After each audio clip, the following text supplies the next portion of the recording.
Bien, je voulais bien sûr remercier l'Académie de chirurgie et Elvire de me donner l'occasion de vous parler d'un vrai problème que nous avons, nous les orthopédistes, c'est nos allogreffes.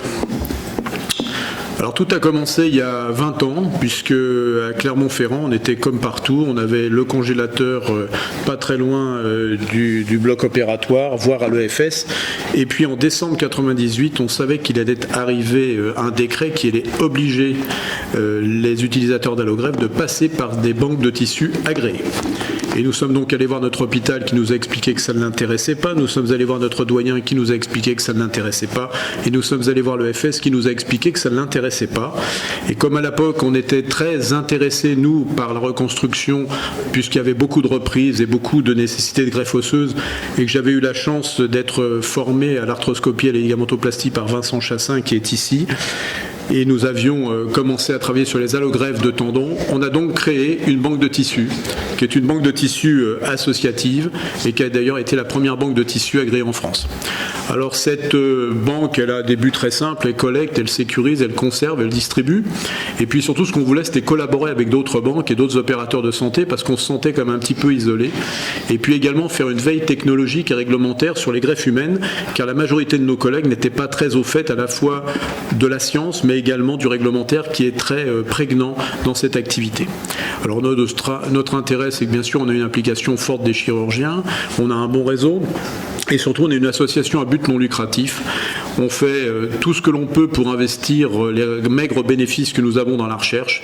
On n'est pas guidé par des nécessités financières et c'est quand même très confortable. Et les chirurgiens qui participent à cette activité sont non rémunérés de façon directe ou indirecte, sauf les chirurgiens, bien sûr, vous le verrez, qui se lèvent la nuit pour aller faire des prélèvements. Mais il est quand même normal que les chirurgiens soient rémunérés quand ils travaillent. On a un réseau important, on a 750 conventions, on a plus de 167 chirurgiens préveneurs, essentiellement sur les têtes fémorales, puisqu'il y a essentiellement 15 chirurgiens qui prélèvent sur les os massifs et les ligaments, on va y revenir. Et puis on a 55 établissements qui sont très actifs, ce qui représente un maillage qui va au-delà de notre région.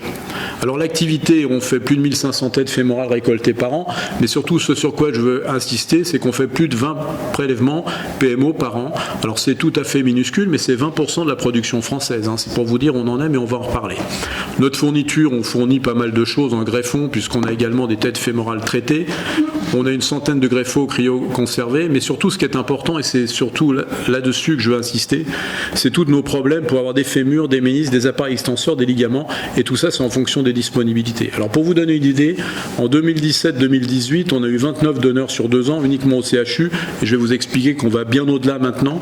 On a prélevé 416 pièces, on a rejeté 30% parce qu'on a des problèmes, bien évidemment, d'infection lors des prélèvements, et puis on en a quand même redistribué 223 chez 192 patients.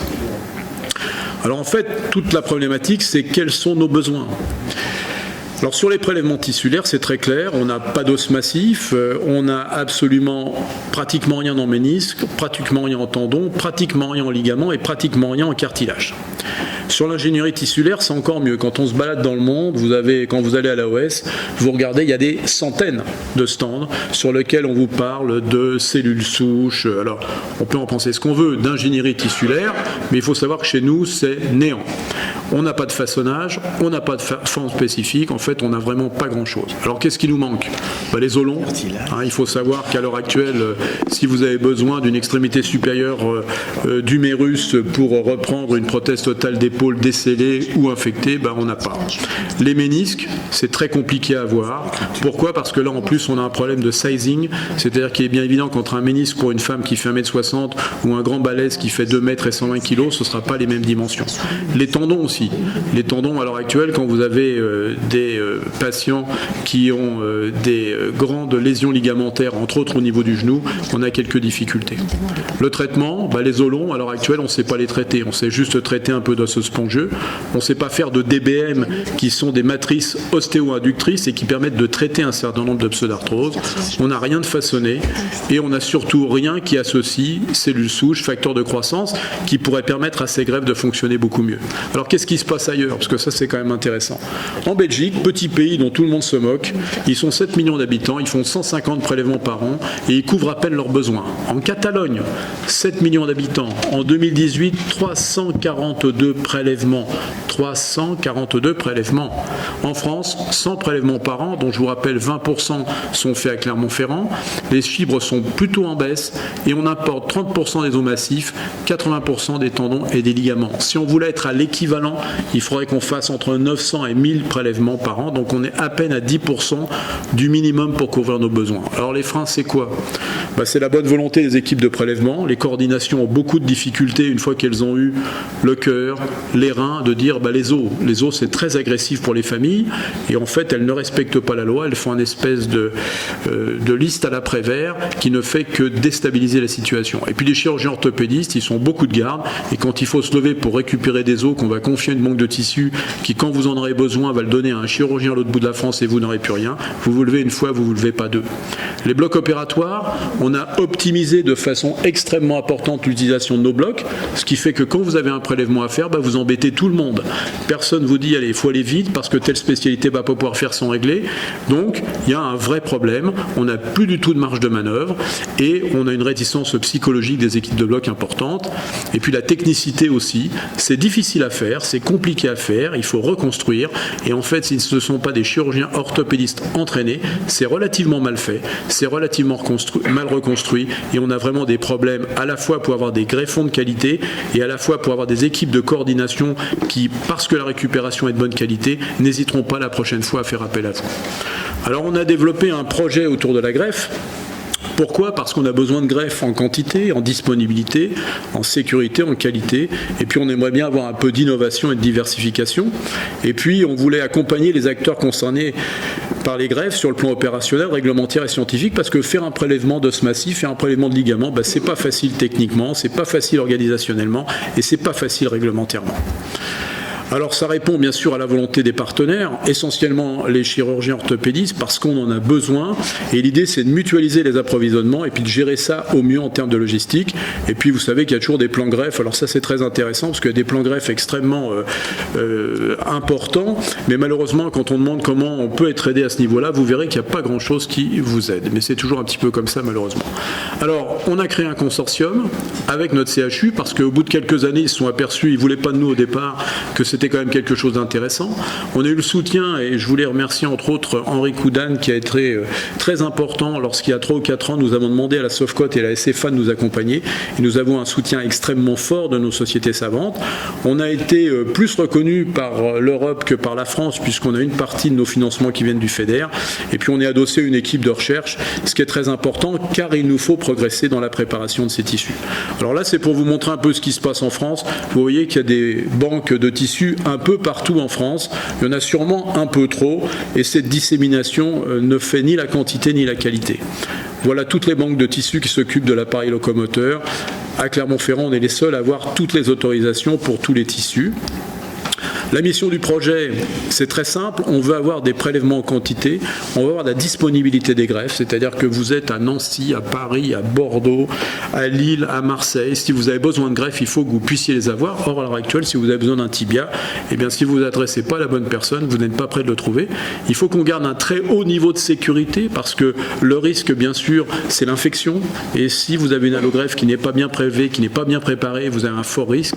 Et puis également, il faut une traçabilité qui soit absolument parfaite et il faut absolument qu'on ait de l'innovation et de la diversification, car simplement avoir un bout d'os cryoconservé, un bout de tendon cryoconservé, on l'a vu avec les cartilages, ce n'est pas suffisant. Par exemple, pour les cartilages, à l'heure actuelle, nous avons fait toutes les études pour prouver qu'on peut garder du cartilage frais pendant 3 semaines. Au-delà de 3 semaines, ce n'est plus possible et donc on attend les autorisations, mais je vous rassure, la demande est faite et si tout va bien, nous l'aurons dans 18 mois. Mais j'espère que d'ici 18 à 24 mois, nous pourrons fournir des greffes ostéochondrales à condition, bien entendu, d'avoir avant les dimensionnements. Donc rapidement, on a fait une étude de faisabilité avec le CHU. La deuxième étape, on met en cadre une collaboration plus étendue. Et puis, on a une troisième étape qui est en cours avec du traitement. Donc la première étape, elle est faite. On a tout mis au point au CHU. On a fait notre étude pilote. Maintenant, on en est à la deuxième étape. On constitue un réseau pour augmenter notre prélèvement. On a mis en place une équipe de prélèvement régional, c'est-à-dire que dans toute cette zone, et qui du nord va d'Orléans à Aurillac et d'est en ouest va de Limoges à Annecy, on peut venir chercher des greffes dans tous les établissements qui le désirent. Et vous voyez qu'on est quand même quelque chose de très large. Il faut savoir qu'à chaque fois, on a l'assentiment, bien évidemment, de nos collègues et des coordinations. Mais la chose qui pêche le plus, et c'est parfois un petit peu choquant au niveau de l'hôpital public, c'est qu'on nous demande de payer pour pouvoir avoir accès au bloc opératoire. Vous voyez, on nous demande de payer pour avoir accès au bloc opératoire. Voilà. Donc, on a une restructuration du réseau en termes de recherche. On a une instance recherche, vous le verrez, qui regroupe des équipes impliquées dans ce travail. Et puis, on est très soutenu par l'ARS, on est très soutenu par l'ABM, on est très soutenu par les sociétés savantes. Et si on pouvait être soutenu par l'Académie de chirurgie, nous en serions très honorés. Donc, on optimise le stockage, on optimise le traitement de l'information pour trouver des greffes où on en a besoin, et on met en place tout ce qui est traitement et façonnage. Voilà un petit peu notre organisation du projet, avec une partie très technique, une partie très recherche et une partie très réglementaire. Le financement se fait avec un projet FEDER qui nous a apporté un grand secours pour organiser tout ça. Pour l'équipe de prélèvement, les chirurgiens sont payés en astreinte et indemnisation lors des prélèvements. La prise en charge est totale par la banque. On a une couverture administrative de notre CHU et l'ABM a réussi à nous trouver des subsides par l'intermédiaire de MIG. Alors, quelques indications pour les os. Vous savez qu'on peut les utiliser de façon morcelée ou massive. Vous avez ici un décèlement de la cupule acétabulaire. On utilise des os morcelés pour reconstruire le bassin et rétablir un centre de rotation satisfaisant. Vous avez ici un exemple de greffe massive. J'ai une femme de 46 ans opérée 5 fois, et qui va être opérée une 6e fois avec une allogreffe. Et c'était la seule solution, soit la prothèse massive. Elle avait quand même 46 ans, elle était fort jeune. Les greffes ligamentaires, quand vous avez des lésions multiligamentaires, quand vous devez prendre 4, 5, 6 transplants, ça n'est pas possible sur le même patient. Et vous avez ici l'exemple de Valentin Giromoine qui a bénéficié de 6 greffes d'un côté, 5 greffes de l'autre suite à une double luxation du genou il y a maintenant 2 ans. Et à la dernière compétition, elle a réussi quand même à être 30e d'une descente de championnat du monde. Les greffes méniscales, c'est notre plus gros problème. On en a besoin. Malheureusement, il y a un problème de dimensionnement. Et là, ça veut dire qu'il faut qu'on fasse beaucoup de prélèvements pour avoir beaucoup de ménisques et pour avoir beaucoup de taille à proposer à nos collègues. Et Elvire est tout à fait connaisseuse de ces éléments puisque c'est un des grands centres français de la greffe méniscale. En pédiatrie, c'est surtout important pour les os parce que bien évidemment, il y a un problème de dimensionnement. Ça n'a aucune importance pour les ligaments et les indications sur les ménisques sont inexistantes chez l'enfant. Alors, qu'est-ce qu'il faut retenir ? On a des besoins très importants qui ne sont absolument pas couverts. C'est une utilité fonctionnelle, non vitale, mais la fonction assure la vitalité. Il est bien évident que quand on travaille ou quand on fait du sport, si on a un genou multiligamentaire et qu'il persiste des séquelles à type de laxité importante, la vie est difficile.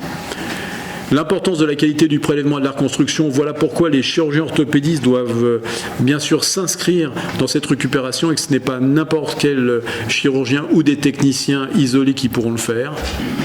Il faut vaincre les résistances par l'application de la loi, car il faut savoir que dans la majorité des centres de prélèvement, les coordinations n'appliquent pas la loi est simple, ou vous êtes opposé et vous êtes sur le registre, ou vous l'avez exprimé à votre famille et elle peut en attester par écrit. Si ce n'est pas le cas, on peut prélever. Or, à l'heure actuelle, on a encore un peu un inventaire à l'après-vert qui ne favorise pas les choses. On a des besoins importants de ligaments, tendons et de ménisques, et si possible, bien sûr, prélever les os parce qu'on a également des besoins qui sont un petit peu moins importants.